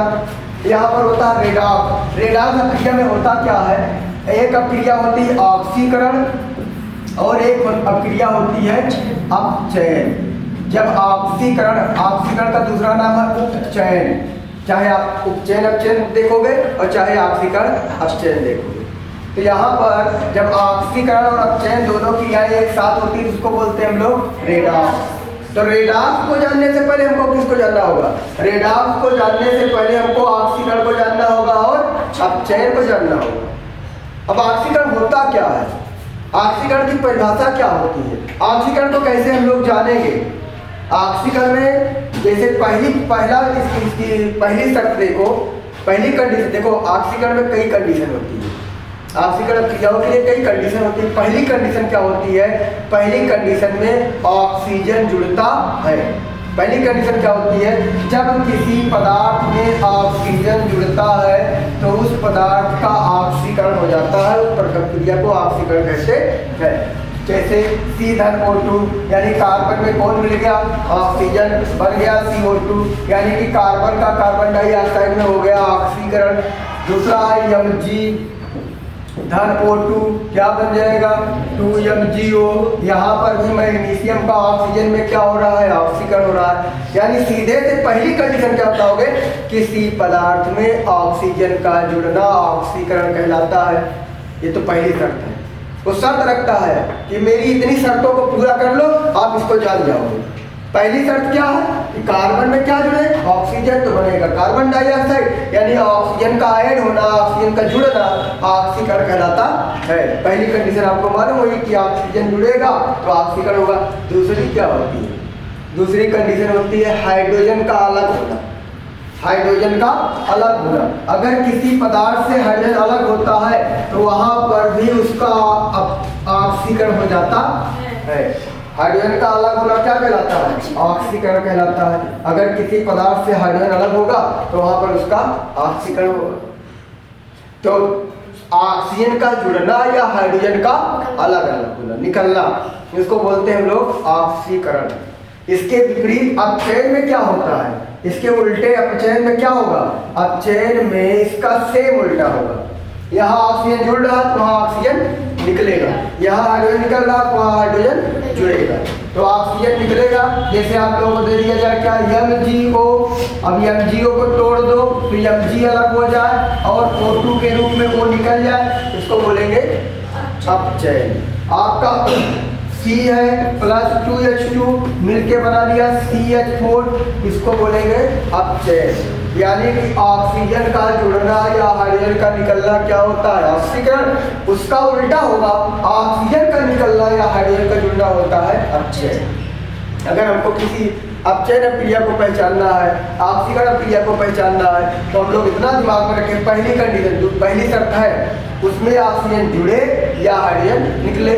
इसमें क्या होगा, अपचयन में ऑक्सीजन निकलेगी और हाइड्रोजन जुड़ेगा। इस प्रकार की क्रिया को हम लोग बोलेंगे ऑक्सीकरण और अपचयन। अब क्रिया ऑक्सीकरण में ऑक्सीजन जुड़ेगा, हाइड्रोजन निकलेगा, अपचयन में ऑक्सीजन निकलेगा और हाइड्रोजन जुड़ेगा। ये तो होती है ऑक्सीकरण और अपचयन क्रिया की परिभाषा, किसके आधार पर, ऑक्सीजन और हाइड्रोजन के आधार पर। लेकिन हमको सबसे ज्यादा रिएक्शन में ध्यान देना है इलेक्ट्रॉनिक संकल्पना, ऑक्सीकरण अपचयन की इलेक्ट्रॉनिक संकल्पना। ये आपकी ऑक्सीकरण अपचयन क्रिया किसके आधार पर, ऑक्सीजन के आधार पर और हाइड्रोजन के आधार पर। ऑक्सीजन जुड़ेगा या हाइड्रोजन निकलेगा तब ऑक्सीकरण होता है, ऑक्सीजन निकलेगा या हाइड्रोजन जुड़ेगा तब अपचयन होता है। ये पहचान होनी चाहिए कि अगर हाइड्रोजन कहीं ऑक्सीजन आकर के जुड़ जा रहा है तो उस पदार्थ का ऑक्सीकरण हो जाता है। जैसे कार्बन में आकर के जुड़ रहा है तो कार्बन का कार्बन डाइऑक्साइड में ऑक्सीकरण, मैग्नीशियम में आके जुड़ रहा है तो मैग्नीशियम का मैग्नीशियम ऑक्साइड में ऑक्सीकरण। मेथेन को अगर हम लोग मेथेन से कार्बन अलग हो रहा है, हाइड्रोजन अलग हो रहा है, यहाँ पर मेथेन का कार्बन में क्या होगा, ऑक्सीकरण। अपचयन में मैग्नीशियम जो है टूट करके ऑक्सीजन को अलग कर दे रहा है तो मैग्नीशियम ऑक्साइड का मैग्नीशियम में ऑक्सीकरण। यहाँ सॉरी अपचयन, मैग्नीशियम ऑक्साइड का मैग्नीशियम में अपचयन, यहाँ कार्बन में हाइड्रोजन जुड़ करके क्या बना ले रहा है CH4, तो हाइड्रोजन कार्बन में जुड़ना, हाइड्रोजन का जुड़ना अपचयन हो जाएगा। तो ऑक्सीकरण अपचयन की क्रिया को परिभाषा इस तरह की हो, जब दोनों क्रियाएं एक साथ होती है तो उसी को हम लोग बोलते हैं रेडॉक्स अभिक्रिया। जब ऑक्सीकरण और अपचयन की दोनों क्रियाएं एक साथ संपन्न होती है तो यह क्रिया रेडॉक्स अभिक्रिया कहलाती है। अब जो सबसे महत्वपूर्ण है, ये तो बड़ा आसान है, जो सबसे महत्वपूर्ण है, जो समझने लायक चीज है वो इलेक्ट्रॉनिक संकल्पना है। हम लोग चलते हैं इलेक्ट्रॉनिक संकल्पना के पास कि ऑक्सीकरण अपचयन की इलेक्ट्रॉनिक संकल्पना होती क्या है। जैसे मान लीजिए Na जो है वो एक क्या बदल गया, Na प्लस में बदल गया, Cl जो है वो Cl माइनस में बदल गया, O जो है O माइनस में बदल गया, O माइनस जो है वो डबल माइनस में बदल गया। तो हम लोग कैसे जानेंगे किसका ऑक्सीकरण हो रहा, किसका अपचयन हो रहा। यहाँ तो अकेला पदार्थ है, यहाँ अकेला पदार्थ है तो कैसे जानेंगे। यहाँ तो हमको ऑक्सीजन दिया नहीं सहायता करने के लिए, हमको हाइड्रोजन है ही नहीं सहायता करने के लिए। वहाँ एक सहायक छड़ी मिल गई थी, भैया इससे पहचान लो, आप हाइड्रोजन और ऑक्सीजन से पहचान लो। लेकिन यहाँ तो अकेला पदार्थ है, तो हम कैसे जानेंगे किसका ऑक्सीकरण हो रहा है, किसका अपचयन हो रहा है। हम अब यहाँ पर जानने का तरीका क्या है, देखो जो एटम होते हैं, मान लीजिए एटम कोई है A, वो दो क्रिया कर सकता है, या तो इलेक्ट्रॉन को रिलीज कर सकता है या फिर वो इलेक्ट्रॉन को गेन कर सकता है। दो घटना हो सकती है, या तो इलेक्ट्रॉन को रिलीज कर लेता है या तो इलेक्ट्रॉन को गेन कर सकता है।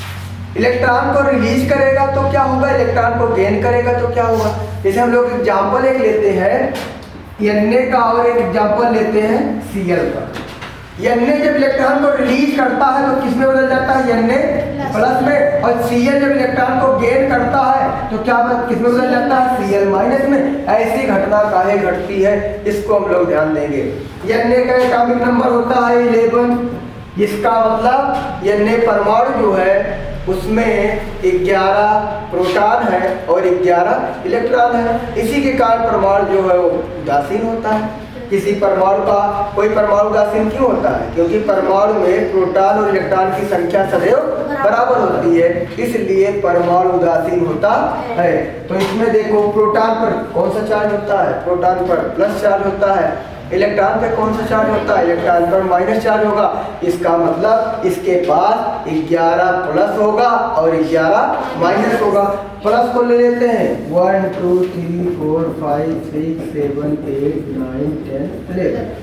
माइनस को ले लेते हैं हम लोग, माइनस को 1 2 3 4 5 6 7 8 9 10 11। अब Na करेगा क्या, Na एक इलेक्ट्रॉन को क्या कर देगा, एक इलेक्ट्रॉन को रिलीज कर देगा। अब किस पे, इलेक्ट्रॉन पे कौन सा चार्ज है, इलेक्ट्रॉन पर चार्ज है हमारा माइनस, ये हमारा इलेक्ट्रॉन है, ये हमारा प्रोटॉन है। जब Na इलेक्ट्रॉन को रिलीज करेगा मतलब कि एक माइनस को रिलीज करेगा। Na इलेक्ट्रॉन को जब रिलीज करेगा तो इस स्थिति में क्या करेगा, वो एक माइनस को रिलीज कर देता है, यहाँ से एक माइनस गायब हो जाता है। अब एक माइनस जब गायब हो जाएगा तो ये प्लस माइनस सब कैंसिल होते चले जाएंगे। भैया चलो ठीक है, हमारा तुम्हारा साथ हो गया। अब कौन अकेला बचा है, प्लस एक अकेला बच गया है। इसी के कारण जब कोई एटम इलेक्ट्रॉन को रिलीज करता है तो उसके पास पॉजिटिव आयन आ जाता है, यानी प्लस चार्ज आ जाता है। उसके बाद दूसरी कहानी आती है Cl की। Cl को हम लोग देखते हैं, Cl के एटॉमिक नंबर होता है 17 होता है। इसका मतलब इसके पास 17 प्रोटॉन होगा, 17 इलेक्ट्रॉन होगा। 17 प्रोटॉन को दिखाएंगे हम लोग 1 2 3 4 5 6 7 8 9 10 11 12 13 14 15 16 17। 17 इलेक्ट्रॉन को हम लोग दिखाएंगे 1 2 3 4 5 6 7 8 9 10 11 12 13 14 15 16 17। ये काम क्या करने चल रहा है, एक इलेक्ट्रॉन को गेन कर रहा है, ले रहा, इलेक्ट्रॉन को लेगा मतलब किसी न किसी चार्ज को लेगा। इलेक्ट्रॉन पे कौन सा चार्ज होता है, माइनस चार्ज होता है। ये सीधे से सीधे एक माइनस को ले लेगा। इसने क्या किया, एक इलेक्ट्रॉन को लिया, इलेक्ट्रॉन को मतलब एक माइनस को लिया। जब एक माइनस को लिया उस स्थिति में क्या होगा, उस स्थिति में प्लस माइनस सब करते फिरते चले गए मारपीट करके। अब मारपीट करके चले गए, एक अकेला बचा बेचारा, उस पे कौन सा चार्ज है? माइनस चार्ज है। इसी के कारण जब कोई एटम इलेक्ट्रॉन को रिलीज गेन करता है तो उस पर क्या आ जाता है? माइनस चार्ज आ जाता है। यानी कि अगर वो इलेक्ट्रॉन को रिलीज कर रहा है तो प्रोटॉन की अधिकता वाला होगा, और इलेक्ट्रॉन को गेन कर रहा है तो इलेक्ट्रॉन की माइनस चार्ज की अधिकता वाला हो जाएगा। तो यहाँ पर समझ में आया कि किसी परमाणु को, कोई परमाणु जब इलेक्ट्रॉन को रिलीज करता है तो प्लस क्यों होता है, और जब इलेक्ट्रॉन को गेन करता है तो माइनस क्यों होता है। अब यहाँ पर ध्यान दो, प्लस क्या, एन प्लस में कब बदला? जब उसने एक इलेक्ट्रॉन को रिलीज किया तब। Cl माइनस में कब बदला? जब उसने एक इलेक्ट्रॉन को गेन किया तब। O जो है O माइनस में कब बदला? जब उसने एक इलेक्ट्रॉन को गेन किया तब। O माइनस को डबल माइनस में कब बदला? जब उसने एक और इलेक्ट्रॉन को गेन कर लिया तब। तो यहाँ पर हमको ये जानना है किसका ऑक्सीकरण हो रहा है, किसका अपचयन हो रहा है। यहाँ तो ऑक्सीजन हाइड्रोजन है ही नहीं, जब हाइड्रोजन ऑक्सीजन नहीं तो हम कैसे जानेंगे? तो यहाँ जानने का सबसे अच्छा तरीका क्या है, इसको जान लो। जब कोई परमाणु इलेक्ट्रॉन को निकालता है तो उस परमाणु का हो जाता है ऑक्सीकरण। जब कोई परमाणु इलेक्ट्रॉन को निकालेगा तो उस परमाणु का हो जाएगा ऑक्सीकरण। जब किसी परमाणु में इलेक्ट्रॉन आता है तो उस परमाणु का हो जाता है अपचयन। अब यहाँ पर इलेक्ट्रॉनिक संकल्पना में हम लोग क्या बताएंगे? इलेक्ट्रॉन को रिलीज करने की या निकालने की क्रिया को हम लोग बोलते हैं ऑक्सीकरण, और इलेक्ट्रॉन को गेन करने की क्रिया को बोलते हैं अपचयन। एक शर्त और होगी इलेक्ट्रॉनिक संकल्पना में, किसी परमाणु के द्वारा जब एक या एक से अधिक इलेक्ट्रॉनों का त्याग किया जाता है तो वहां पर उस परमाणु का ऑक्सीकरण या पदार्थ का ऑक्सीकरण हो जाता है। जब किसी परमाणु या पदार्थ के द्वारा एक या एक से अधिक इलेक्ट्रॉनों को लिया जाता है, गेन किया जाता है, तो वहां पर उस पदार्थ का, उस परमाणु का हो जाता है अपचयन। अब एक चीज और नजर आ रहा है, यहाँ पर कोई चार्ज है नहीं है, जीरो। यहाँ पे कितना चार्ज है? प्लस एक चार्ज है।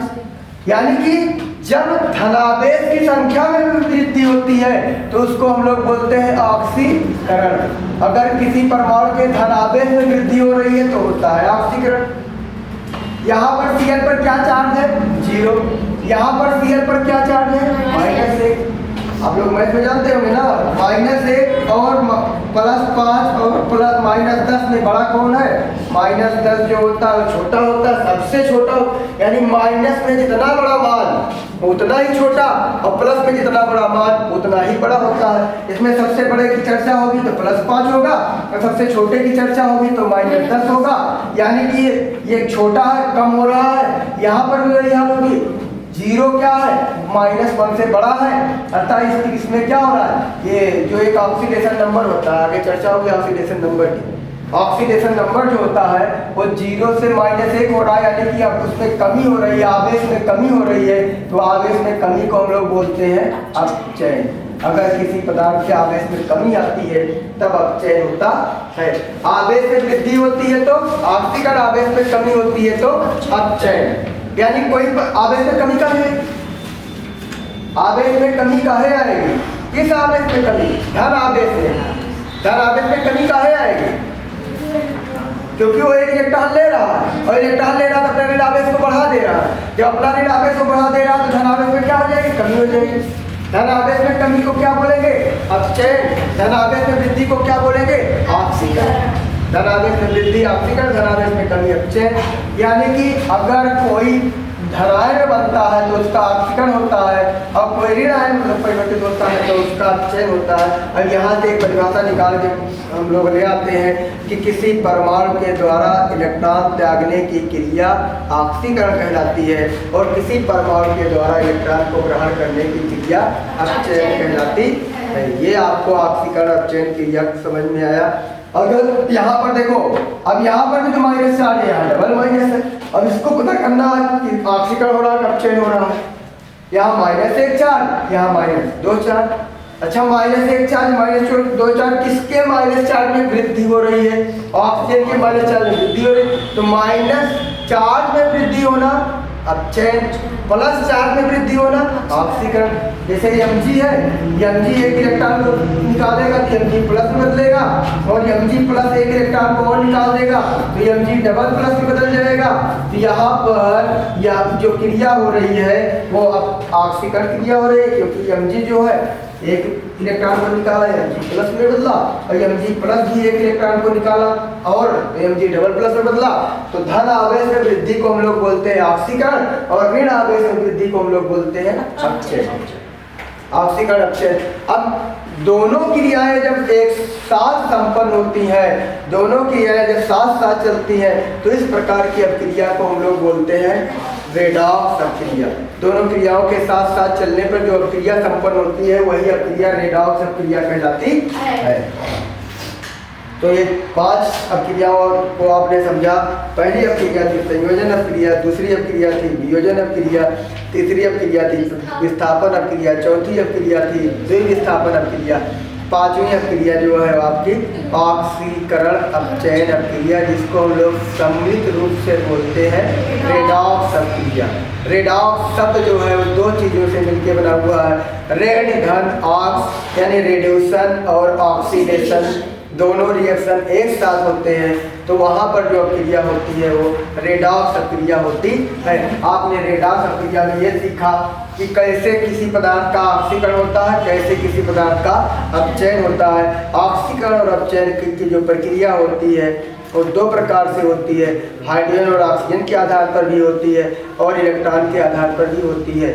हाइड्रोजन और ऑक्सीजन जब ना रहे कहीं पर, तब हम लोग कैसे देखेंगे कि किसका ऑक्सीकरण हो रहा है, किसका अपचयन हो रहा है। उस स्थिति में हम इलेक्ट्रॉन का सहारा लेते हैं, इलेक्ट्रॉन के पास जाते हैं, भैया अब तो हमारे पास कोई रास्ता नहीं है, हमको ऑक्सीजन ने भी धोखा दे दिया है, हमको हाइड्रोजन ने भी धोखा दे दिया है, हमारा साथ कोई नहीं दे रहा है, आओ आप आके बताओ कि हमारा क्या होगा, ऑक्सीकरण होगा कि अपचयन होगा, हम किस कैटेगरी में आएंगे, ऑक्सीकरण की कैटेगरी में आएंगे कि अपचयन की कैटेगरी में आएंगे। तो वहाँ पर इलेक्ट्रॉन आपका साथ देने के लिए तैयार होता है, आओ बेटा हम आपका साथ देते हैं, हम आपको समझाते हैं कि आपका ऑक्सीकरण होगा कि अपचयन होगा। जब इलेक्ट्रॉन को रिलीज किया जाएगा तो इलेक्ट्रॉन को रिलीज करने की क्रिया जो होती है वो होती है ऑक्सीकरण, और इलेक्ट्रॉन को गेन करने की क्रिया जो होती है वो क्रिया होती है अपचयन। इलेक्ट्रॉन को रिलीज करेंगे तो इलेक्ट्रॉन को रिलीज करने पर धन आयन में वृद्धि होगी, होगा ऑक्सीकरण, यानी कि सोडियम का सोडियम आयन में क्या हो रहा है, ऑक्सीकरण। क्लोरीन का क्लोरीन आयन में क्या हो रहा है, क्लोराइड आयन में क्या हो रहा है, अपचयन हो रहा है। क्योंकि ये क्या कर रहा है, ये इलेक्ट्रॉन को गेन कर रहा है और ये इलेक्ट्रॉन को रिलीज कर रहा है। इलेक्ट्रॉन को गेन करना अपचयन और इलेक्ट्रॉन को रिलीज करना ऑक्सीकरण होता है। अब बात आती है यहीं पर हम लोग एक चीज और समझ लेते हैं, ऑक्सीकारक और अपचायक। ये तो ऑक्सीकरण अपचयन की क्रिया बात हुई, बात आगे आती है ऑक्सीकारक की और अपचायक की। पहले हम लोग जान गए ऑक्सीकरण और हमने सीखा अपचयन। एक बार फिर रिवीजन कर लेते हैं। ऑक्सीजन का जुड़ना, ऑक्सीजन का जुड़ना, ऑक्सीजन का जुड़ना क्या होता है, ऑक्सीकरण। हाइड्रोजन का जुड़ना क्या होता है, अपचयन। हाइड्रोजन का निकलना क्या होता है, ऑक्सीकरण। हाइड्रोजन ऑक्सीजन का जुड़ना क्या होता है, ऑक्सीजन का निकलना क्या होता है, अपचयन। ऑक्सीजन का निकलना अपचयन। बात पे ऑक्सीजन और हाइड्रोजन की आ गई, लेकिन हमारे पास ये दोनों ना रहे तब क्या होगा, ना तो हमारे पास हाइड्रोजन है ना तो हमारे पास ऑक्सीजन है। उस स्थिति में हम लोग क्या करेंगे, हम उस स्थिति में सहारा लेंगे किसका, हम उस स्थिति में सहारा लेते हैं इलेक्ट्रॉन का। हारे का सहारा इलेक्ट्रॉन हमारा, सब ई से हार गए, हम लोग किसके पास पहुंचेंगे, हम लोग पहुंचेंगे इलेक्ट्रॉन के पास। तो ये आप बताओ, आप हमारा ऑक्सीकरण होगा कि अपचयन होगा। एन पहुंचता है चिल्लाते हुए इलेक्ट्रॉन के पास, Cl पहुंचता है इलेक्ट्रॉन के पास कि भैया अब आप बताओ हमारे पास, तो हमको तो ऑक्सीजन और हाइड्रोजन ने धोखा दे दिया, ये भी कह रहा हमको हाइड्रोजन और ऑक्सीजन ने धोखा दे दिया है, हम किसके सहारे रहेंगे। तब वहां पर बात होती है कि इलेक्ट्रॉन की, इलेक्ट्रॉन सब बदले, हारे का सहारा इलेक्ट्रॉन हमारा, तो इलेक्ट्रॉन क्या करेगा, बताएगा भैया अगर हम आपके पास से निकल रहे हैं, हम आपके पास से निकल रहे हैं तो आपका क्या हो जाएगा, ऑक्सीकरण हो जाएगा। इससे कहता है अगर हम आपके पास आ रहे हैं तो आपका क्या हो जाएगा, अपचयन हो जाएगा। हम आपके पास जा रहे हैं तो ऑक्सीकरण और आपके पास आ रहे हैं तो अपचयन। यानी कि धन आवेश में वृद्धि को ऑक्सीकरण और ऋण आवेश में वृद्धि को अपचयन बोला जाएगा। जब ये दोनों क्रियाएं एक साथ संपन्न होंगी तो उन दोनों क्रियाओं को इसको बोलते हैं ऑक्सीकरण और इस क्रिया को बोलते हैं अपचयन। और जब दोनों क्रियाएं एक साथ संपन्न होती हैं तो वही क्रिया क्या कहलाती है, रेडॉक्स क्रिया कहलाती है। अब यहाँ बात आती है ऑक्सीकारक की और अपचायक की। जैसे आपको एक क्वेश्चन दे दे कि जो आप अभी तक अभिक्रिया करा चुके हो उसी अभिक्रिया को क्वेश्चन के रूप में दे दिया जाए, CuSO4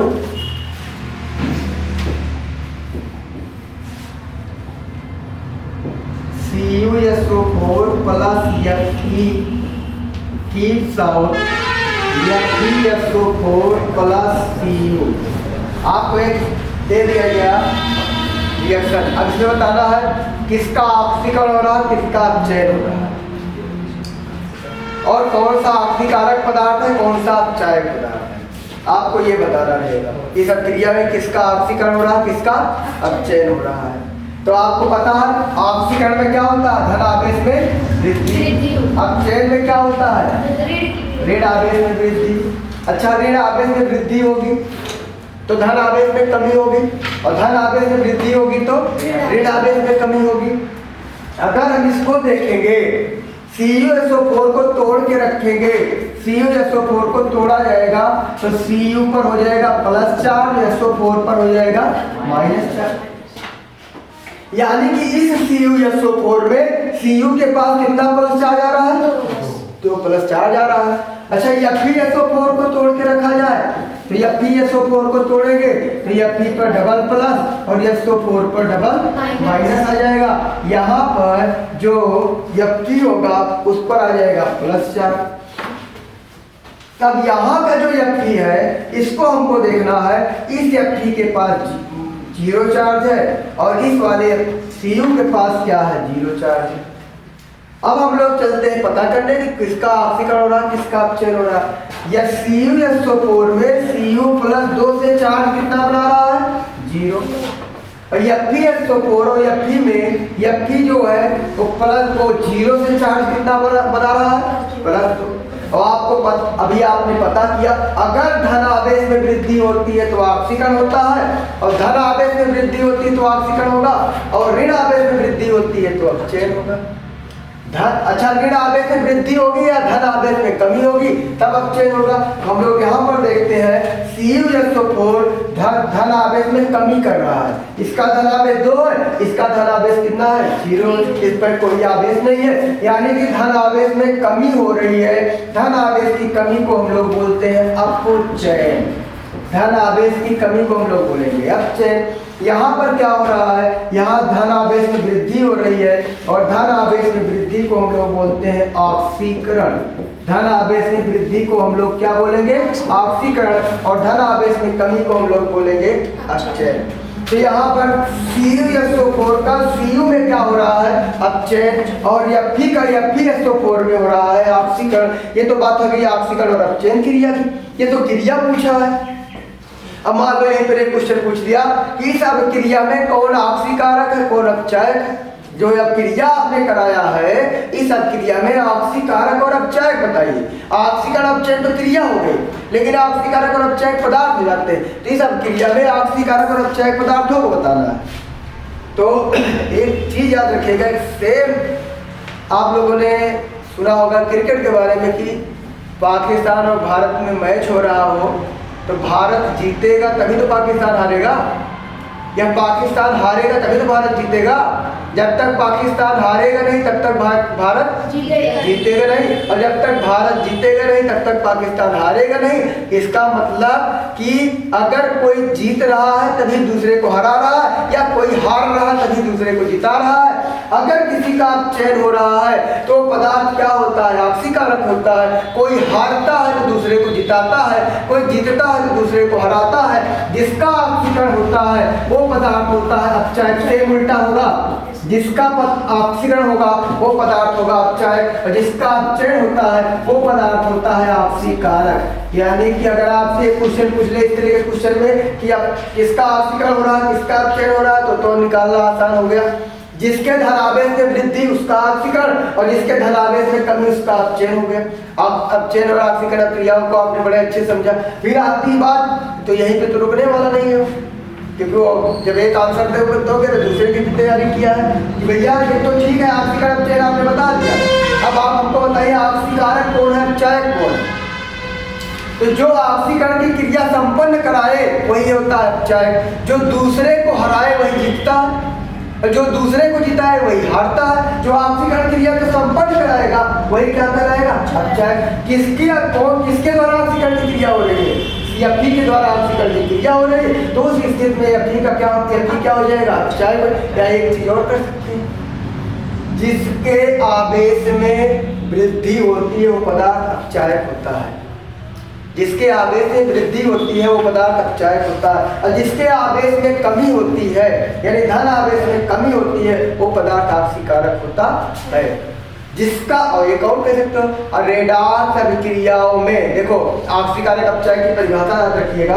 एक दो तरीके से परिभाषा बताएगा, या तो किसी के धन आवेश में वृद्धि हो तब वो अपचायक होगा, या धन आवेश में कमी हो तो वो ऑक्सीकारक होगा।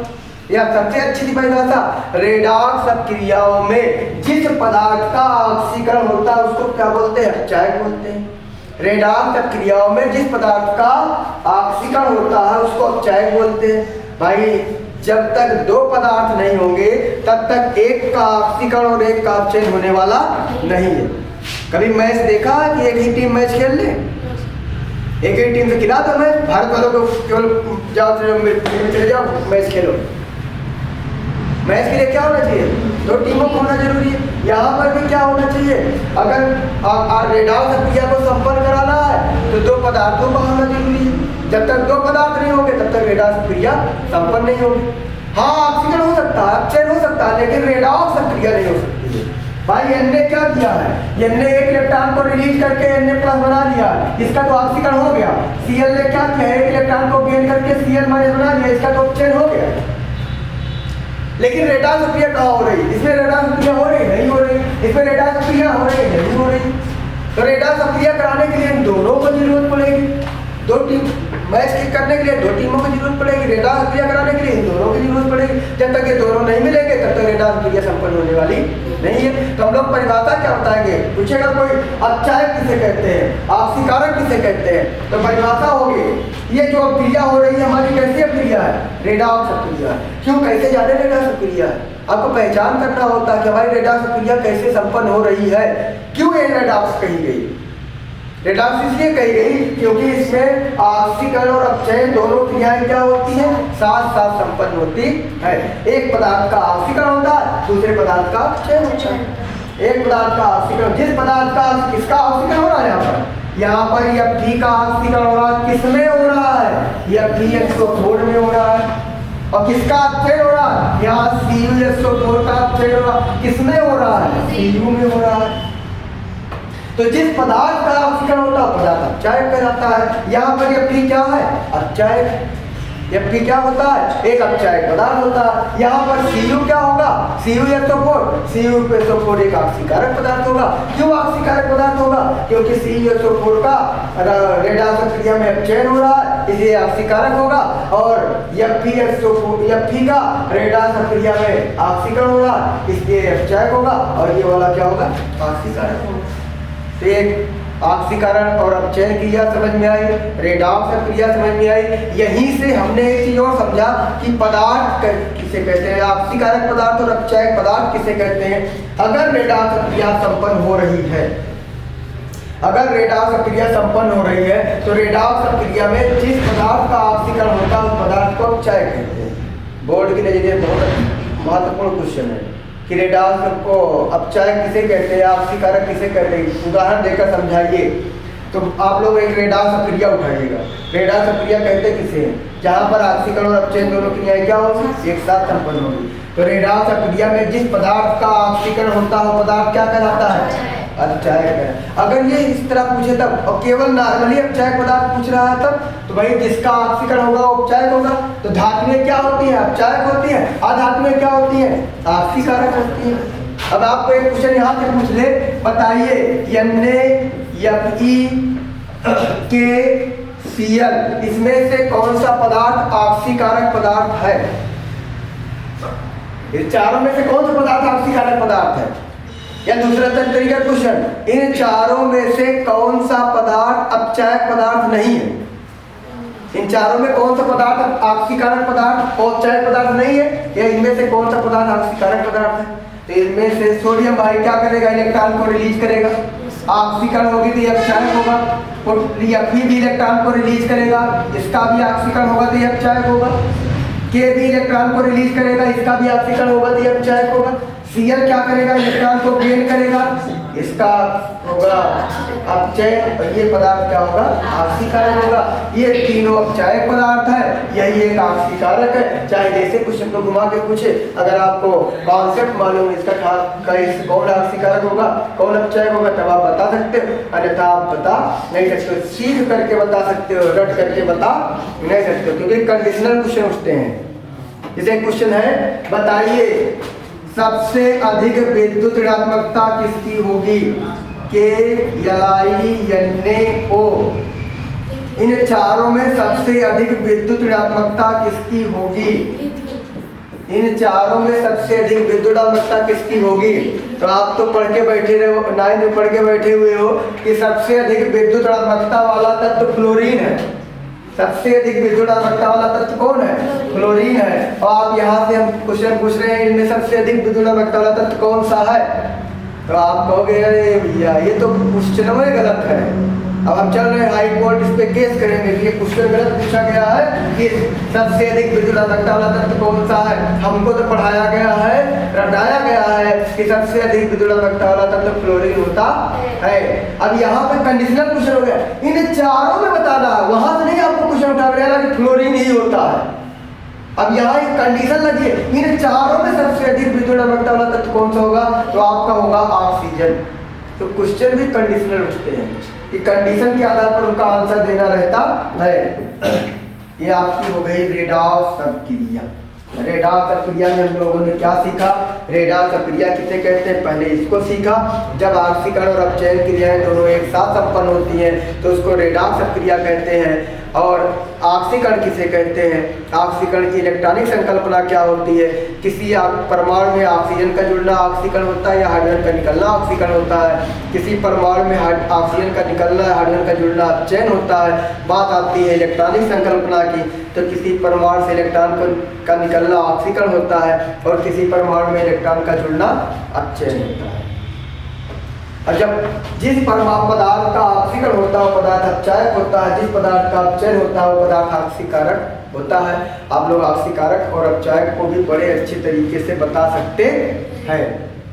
बस आज के लिए इतना ही, बाकी बातें अगले एपिसोड में। ठीक है, आपको अच्छा लगा हो तो चैनल को सब्सक्राइब कीजिए, लाइक कीजिए और आगे बढ़ने में सहयोग करते रहिए आप लोग।